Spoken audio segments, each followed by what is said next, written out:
కుత్బుల్లాపూర్లోని Indian air force లో ఉద్యోగాల పేరుతో భారీ మోసం వెలుగు చూసింది. ఇండియన్ ఎయిర్ ఫోర్స్ లో ఉద్యోగాలు ఇప్పిస్తామని 50 మందిని మోసం చేశాడు సంతోష్ అనే వ్యక్తి. ఫేక్ సర్టిఫికెట్లతో కొంపల్లికి చెందిన సంతోష్ మోసాలకు పాల్పడ్డాడు. నిరుద్యోగుల నుంచి 2 కోట్ల రూపాయలు తీసుకుని పరారయ్యాడు.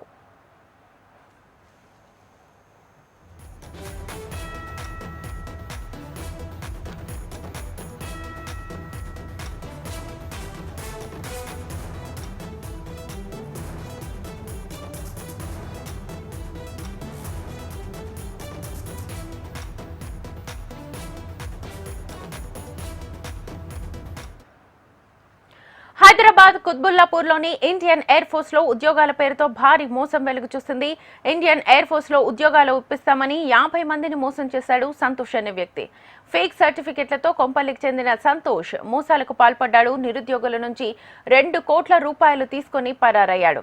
ఇదే అంశానికి సంబంధించి ఫుల్ డీటెయిల్స్ మా ప్రతినిధి అమర్ ఫోన్ లైన్ ద్వారా అందిస్తారు. అమర్, నిరుద్యోగులకు సంబంధించి ఉద్యోగాల కోసం వెయిట్ చేస్తున్న వారిని టార్గెట్ గా చేసుకొని సంతోష్ అనే వ్యక్తి పూర్తి స్థాయిలో ఆ ఉద్యోగుల దగ్గర నుంచి దాదాపు 2 కోట్లకు పైగా కూడా వాళ్ళ దగ్గర నుంచి డబ్బులు తీసుకొని పరారైనటువంటి ఘటన కొంపల్లిలో చోటు చేసుకుంది. అయితే ఇండియన్ ఎయిర్ ఫోర్స్ లో ఉద్యోగాలు వేకెన్సీ పడ్డాయి. వేకెన్సీ పడ్డ తర్వాత ఉద్యోగాలు ఇప్పిస్తానని దాదాపు 50 మందికి పైగా నిరుద్యోగులను మోసం చేశాడు. 2 కోట్లకు పైగా కూడా వారి దగ్గర నుంచి తీసుకొని ఏదైతే పూర్తి స్థాయిలో పరారీలో ఉన్నటువంటి నేపథ్యం అయితే ఉంది.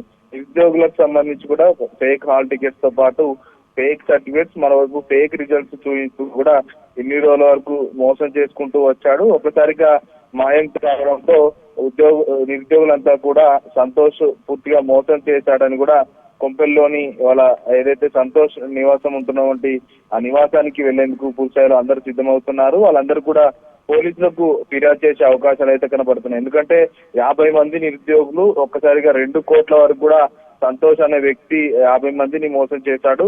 సంతోష్ ఇంటికి వెళితే పూర్తిస్థాయిలో క్లారిటీ వస్తుందంటూ కూడా కొద్దిసేపటి క్రితమే సంతోష్ వాళ్ళ ఇంటికి కూడా వెళ్ళినట్టుగా తెలుస్తుంది. ప్రస్తుతం సంతోష్ పరారీలో ఉండగా ఏదైతే 2 కోట్ల వరకు కూడా మోసం చేసినట్లుగా ఒక క్లారిటీ అయితే వచ్చారో అతను ఏదైతే ఎయిర్ ఫోర్స్ లో ఉద్యోగాలు చేస్తున్నట్టు కూడా అతని ఐడి కార్డ్స్ తో పాటు అతనికి సంబంధించిన కొన్ని ఎవిడెన్స్ కూడా చూపించాడు.